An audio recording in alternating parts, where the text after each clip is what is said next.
Hello student, logic कुछ class में आपका स्वागत है। आज हम लोग पढ़ने वाले हैं वर्नर का उपसंयोजन सिद्धांत। ठीक है, ये जो है केमिस्ट्री में आने वाला एक टॉपिक है जो कि फर्स्ट ईयर हो गया, सेकंड ईयर हो गया, थर्ड ईयर में भी बहुत ही इंपॉर्टेंट है और साथ ही ट्वेल्थ क्लास में जो मैथ्स ब्रांच वाले हैं और बायो ब्रांच वाले हैं उसके लिए भी बहुत ही ज़्यादा इंपॉर्टेंट है।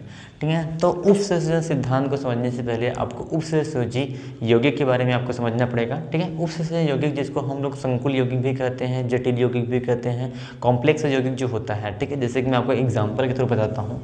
जैसे मेरे पास एक कॉम्प्लेक्स ग्रुप है FeCN, ठीक है, CN6, और इसको मैं ब्रैकेट बंद करके यहाँ पे मैंने 3- लिख दिया। ठीक है, तो यहाँ पे आपको दो चीज़ ज़्यादा दिख रहा होगा, वो है यहाँ पे Fe, जो कि हम लोग इसको केंद्रीय धातु परमाणु या फिर आयन कहते हैं, केंद्रीय परमाणु या फिर आयन।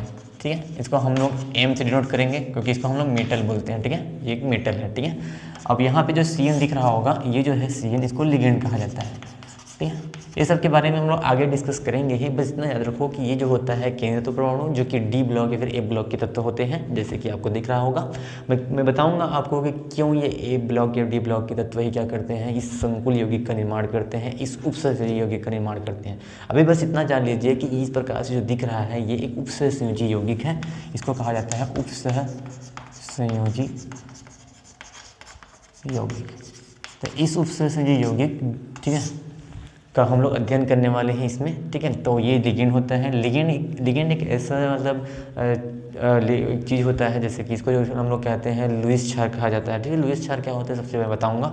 अभी याद रखो कि लिगेंड होता है जो लुईस क्षार की तरह बिहेव करता है और इसके पास एकांकी इलेक्ट्रॉन में होता है। ये बहुत इंपॉर्टेंट चीज़ है। ठीक है, जैसे कि CN के पास एक एकांकी इलेक्ट्रॉन में होता है, इसमें माइनस चार्ज भी होता है। ठीक है, ये बात को याद रखिएगा। ठीक है, तो एक लिगेंड है जो क्या करता है, वो केंद्रीय धातु आयन को, लिगेंड को मैं L से डिनोट करूँगा, यानी कि लिगेंड को L से डिनोट करूँगा, यानी लिगेंड जो होते हैं वो केंद्रीय धातु आयन को क्या करते हैं, 6 लिगेंड क्या कर रहे हैं, एकांकी इलेक्ट्रॉन में देख करके उपसहसंयोजी बंध द्वारा जुड़ते हैं। ये क्या है, उपसहसंयोजी बंध। इसके बारे में मैंने आपको पिछले वीडियो में बता दिया था उपसहसंयोजी बंध क्या होता है। तो इस प्रकार से क्या होता है, एक संकुल यौगिक का निर्माण होता है। ठीक है, तो इसमें बस ये याद रखेंगे। और यहाँ पे एक चीज़ गौर कर रहे होंगे कि यहाँ पे माइनस चार्ज दिख रहा होगा। ठीक है, ये पूरे संकुल का क्या है, आयन है। ठीक है, इसलिए इसको हम संकुल आयन भी कह सकते हैं। ठीक है, इसका जो नाम होगा वो संकुल आयन भी कहेंगे। ठीक है, संकुल आयन, ये भी आयन है, जब भी किसी के साथ मिलेगा तब ये यौगिक बना लेगा, जिसको हम लोग संकुल यौगिक कहेंगे। ठीक है, इसको हम उपसंयोजी यौगिक भी कहते हैं। ठीक है, और इसके अंतर्गत इस प्रकार के उपसंयोजन का निर्माण को हम लोग जो पढ़ते हैं, उस रसायन को हम लोग उपसंयोजन रसायन या फिर कोऑर्डिनेशन केमिस्ट्री कहते हैं। इस कोऑर्डिनेशन केमिस्ट्री के बारे में ही स्टार्ट किया था वर्नर नाम के वैज्ञानिक ने, इसलिए इसे वर्नर को हम लोग कहते हैं उपसंयोजन रसायन का पिता या फिर उसके फादर कहते हैं। ठीक है, तो इसको याद रखना, वर्नर को उपसंयोजी सिद्धांत या फिर उपसंयोजी रसायन या फिर उपसंयोजी यौगिक का फादर कहा जाता है, पिता कहा जाता है। ठीक है, इसी ने इसकी कॉन्सेप्ट को रखा था। ठीक है, तो इसको जब कॉन्सेप्ट को रखा था उसने बहुत सारे अपने एक प्रकार से देखा जाए तो उपसंयोजी यौगिकों का निर्माण किया था, उनके बीच में आने वाले बंध और इसमें लिगेंडों की प्रकृति, मेटल आयन की प्रकृति, ऐसे करके उसकी स्ट्रक्चर्स हो गए, उसके संकरण हो गए, इसके बारे में इन्होंने बहुत ही डिस्कस किया था और अच्छे से एक्सप्लेन करके हम लोगों को उपसंयोजी यौगिक का निर्माण करके दिया था। ठीक है, तो इस प्रकार से उपसंयोजी यौगिक होता है जिसमें मेटल होते हैं, यानी केंद्रीय तो आयन पे केंद्रीय परमाणु होते हैं, और इसमें एक लिगेंड भी होते हैं। लिगेंड भी बहुत सारे हो सकते हैं, जिसके पास एकांकी इलेक्ट्रॉन युग्म होता है, वो माइनस, प्लस या फिर धनात्मक भी हो सकते हैं। ठीक है, ये बात को याद रखिएगा। तो हम लोग स्टार्ट करते हैं वर्नर के उपसंयोजन सिद्धांत को। ठीक है, तो इसमें सबसे पहले मैं आपको बता दूं कि ये जो सिद्धांत था वो 1893 में वर्नर नाम के वैज्ञानिक ने दिया था, जिसे हम लोग उपसंयोजी यौगिक का या फिर उपसंयोजी रसायन का पिता कहते हैं। ठीक है, और इसको जस्ट 20 साल बाद 1913 में इसको नोबेल पुरस्कार दिया गया था। ठीक है, नोबेल पुरस्कार दिया गया था, ये बात को भी याद रखिएगा, नोबेल पुरस्कार इसको मिला था। ठीक है, ठीक है, तो इसने क्या बताया कि कोई जब उपसंयोजी यौगिक होता है उसमें आने वाले केंद्रीय परमाणु की दो प्रकार की संयुक्त होती है। ठीक है, केंद्रीय परमाणु की उपसंयोजी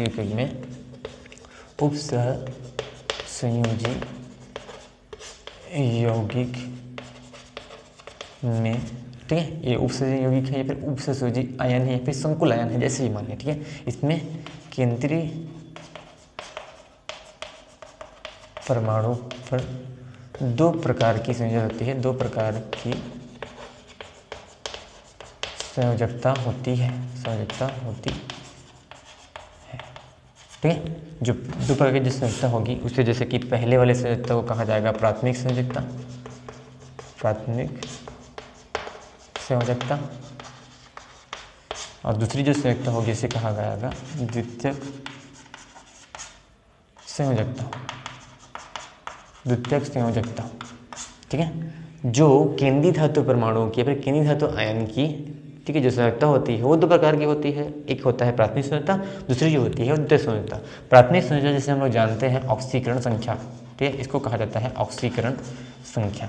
ऑक्सीकरण संख्या हो सकती है, ठीक है, ये जनरली आयन होते हैं, ठीक है, ये बात को याद रखना है। ठीक है, एक आयन होते हैं, आयन ही ऑक्सीकरण संख्या होती है, और इसी ऑक्सीकरण संख्या को वर्णन ने कहा कि प्राथमिक संयोजकता का नाम दिया। ठीक है, ये जो प्राथमिक संयोजकता होती है वो जनरली आयनों के द्वारा, ऋण आयनों के द्वारा क्या होती है, संयुक्त होती है, ऋण आयनों से संतुष्ट होती है। संतुष्ट होने का मतलब है कि उसको वो क्या करता है, संतुष्ट करता है, लेता है अपने में। ठीक है, तो ये ऋण आयनों से संतुष्ट होती है। और ये भी याद रखना कि ऑक्सीकरण संख्या चेंज हो सकती है, यानी कि ये परिवर्तनीय है। ठीक है, ये क्या है, परिवर्तनीय है।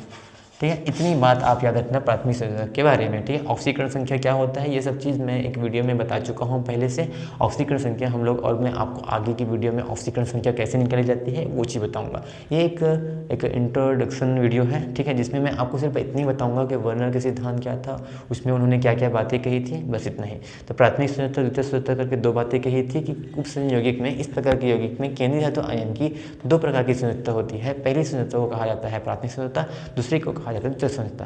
प्राथमिक संयोजकता होती है उसे हम लोग ऑक्सीकरण संख्या का भी नाम दे सकते हैं, जो कि जनरली एक आयन होता है, वो माइनस प्लस या फिर आयन हो सकता है। ठीक है, ये जो है ये ऋण आयन संकुल से क्या होती है, ऋण आयन से संतुष्ट होती है, और एक परिवर्तनीय होती है, चेंजेबल होती है, चेंज हो सकती है। ठीक है, जो द्वितीय संयोजकता होती है उसे हम लोग कहते हैं उपसह संयोजन संख्या, उपसह संयोजन संख्या। इसे हम लोग समन्वय संख्या भी कहते हैं, समन्वय संख्या भी कहते हैं। ठीक है, ये बात को याद रखिएगा। जैसे कि यहाँ पे अगर मैं देखूँ, यहाँ पे आयरन के लिए हम लोग उससे संख्या निकाले हैं तो ये 6 है। कितने वो लिगेंडों के साथ जुड़ा है, कितने लिगेंडों के साथ वो एक एकल बंध बना रहा है। एकल बंध जो होता है ना, उसे कहा जाता है उसकी उपसहसो संख्या। इसके बारे में हम निकाल के बताऊँगा। यहाँ पे जैसे देखा जाए तो केंद्रीय धातु आयन की जो उपसहसो संख्या हो जाएगी वो 6 हो जाएगी। यहाँ पर मैं आपको लिख के भी दे देता हूँ। इसके लिए हम लोग जब इसका ऑक्सीकरण संख्या निकालेंगे तो इसको मैं कैलकुलेट करके जानता हूँ, तो मेरे को पता है कि इसमें हम लोग देखेंगे तो +3 है, तो ये माइनस आयनों से क्या होगी, संतुष्ट होगी। जो अपनी उपसहसो संख्या होती है ये लिगेंडो से संतुष्ट होती है, ये जो है लिगेंडो से संतुष्ट होती है, लिगेंडो से संतुष्ट होती है। ये जो होता है प्राथमिक संयोजकता, ये आयनों से संतुष्ट होती है। कभी कभी देखा गया था कि लिगेंडो से भी संतुष्ट होती है। जनरली लिगेंड जो होते हैं वो माइनस आयनों से भी क्या होती है, ऋण आयनों से भी संतुष्ट होती है। देखेंगे हम लोग कि ऋण आयनों से क्या होगी, ये संतुष्ट होगी। ऋण आयनों से भी क्या होती है, संतुष्ट होगी। क्योंकि कभी कभी ऋण आयन भी क्या हो जाते हैं, ऋण आयन भी आपके लिगेंड बन जाते हैं, इसलिए ऋण आयनों से भी क्या हो जाती है, संतुष्ट हो जाती है। लिगेंडो या फिर धन आयनों या फिर उदासीन आयनों से भी, उदासीन लिगेंडो के साथ भी क्या होती है, संतुष्ट होती है। क्योंकि समन्वय संख्या हम लिगेंड से ही कैलकुलेट करते हैं। ठीक है, ये बात याद रखना। और एक बात याद रखना कि यहाँ पे जैसे कि मैंने बताया कि प्राथमिक संयोजकता जो कि ऑक्सीकरण संख्या होती है वो परिवर्तनीय होती है, लेकिन ये द्वितीय संयोजकता जिसको हम लोग उपसहसो संख्या या फिर समन्वय संख्या या फिर अंग्रेजी में हम लोग कोऑर्डिनेशन नंबर भी कहते हैं, ये चेंजेबल नहीं है, यानी कि ये अपरिवर्तनीय है, अपरिवर्तनीय। ठीक है, ये अपरिवर्तनीय है। ठीक है, ये बात को याद रखिएगा। और एक बात हम लोग जानते हैं कि ये जो होते हैं प्राथमिक संयोजकता वो आयन होते हैं। ये कभी कभी आयन हो भी सकते हैं और नहीं भी हो सकते हैं। ठीक है, लेकिन जनरली इसमें आयन में लिखा नहीं जाता, यानी कि एक प्रकार से अनआयनिक होती है, अनआयनिक। ठीक है, तो ये बात को भी याद रखिएगा कि प्राथमिक द्वितीय संयोजकता जो होती है वो अनआयनिक होती है और प्राथमिक संयोजकता जो होती है वो आयनिक होती है। ठीक है, आयन वाले होते हैं, यानी कि आयनिक होती है।